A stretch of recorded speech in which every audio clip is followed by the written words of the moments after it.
What's that old story about the card table? If you sit down and you don't see the sucker, you're it. Absolutely. So let's not have anybody be in that position of being unaware and then losing because they didn't maximize their education. What advice could you give someone right now that's either thinking about trading or has been in trading, tried a couple of different markets, but hasn't found what is for them? What advice could you give them today?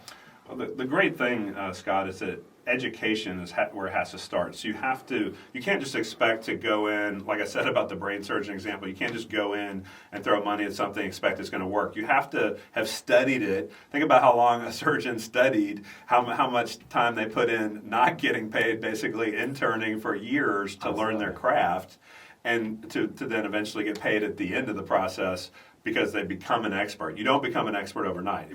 We always hear on all the covers of all the magazines, it seems like all these overnight success stories are relatively quick wealth. And even with the stock market doing what it's doing, it seems like you've seen a lot of people go, whoa, I could get wealthy really fast. Yeah. But what I always tell people is that you've got to know the proper rules on how you manage your capital, manage your investment stake, or else you're going to give it back potentially just as fast or faster than you made it. I talk to lots of people like, oh, I can make money much faster than you can, Price, but then I talk to them later and they've given it back much faster too. And so it's about not just making it, but hanging on to it during the kind of challenging markets, challenging times. Just like we said about the inevitable dips in any business, that you get ups and downs, and it's about being able to stomach those little dip phases to where they don't crush you. But back to your question, it's education first. So educate yourself, study things, knowing that you're not going to put your hard-earned money on the line right at that first moment and saying, if I don't get educated, I might be the sheep that's about to get fleeced rather than the one that's positioned to take my share of the fleece. So the bottom line being that, what's that old story about the card table? If you sit down and you don't see the sucker,